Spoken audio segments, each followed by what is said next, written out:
पति पत्नी की भावात्मक कहानी है एक गरीब लड़का की, वो उसकी पत्नी की। लड़का जो एक सेठ के यहाँ नौकरी करता था, बहुत कम पैसे कमाता था लेकिन बहुत ही खुश था। उसकी पत्नी बहुत सुंदर थी जिससे वह बेइंतहा प्यार करता था। उसकी पत्नी के बाल बहुत ही लंबे व सुंदर थे। वास्तव में वह अपनी पत्नी के बालों को बहुत पसंद करता था। एक दिन पत्नी के बालों में लगाने वाला हेयर क्लिप टूट गया। पति काम से घर आया, पत्नी ने कहा कि मेरे बालों का हेयर क्लिप टूट गया है, उसके बिना मैं अपने बालों को नहीं संभाल सकती।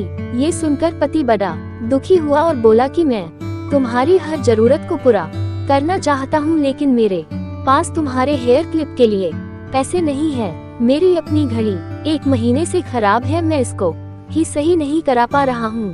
पत्नी ने कहा ठीक है, मुझे कोई खास जरूरत नहीं है। अगले दिन पति काम पर जा रहा था लेकिन उसके मन में वही बात चल रही कि मेरी पत्नी ने पहली बार मुझसे किसी चीज की कहा था लेकिन मैं उसको भी पूरा नहीं कर पाया।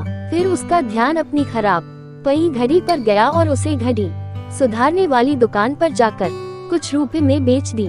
घड़ी खराब थी इसलिए कुछ ज्यादा रुपए की नहीं गई, लेकिन जितने रुपए का क्लिप आता उतने रुपए मिल गए।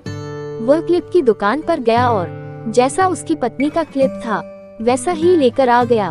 पति बहुत खुश था कि आज अपनी पत्नी को जाकर देने वाला हूँ। पति घर पहुँचा तो देखा कि उसकी पत्नी के जो लंबे सुंदर बाल थे वो बिल्कुल छोटे करवा लिए हैं। पति ने ये सब देखकर पत्नी से कहा कि ये इतने छोटे बाल क्यों करा लिए, मैं तुम्हारे लिए नया क्लिप लेकर आया हूँ। पत्नी ने कहा मैं बाजार में गई और अपने बालों को बेचकर आपके लिए घड़ी ले आई। ये सुनकर दोनों की आंखों में आंसू आ गए और दोनों गले लगकर रोने लगे। ये छोटी सी कहानी हमें ये सिखाती है कि कोई भी कार्य हो, अगर हम उसे पूरे मन से करते हैं तो वह जरूर पूरा होता है। हम जब भी किसी कार्य को अपने पूरे मन से नहीं करते हैं तो वो ठीक से नहीं हो पाता है। धन्यवाद।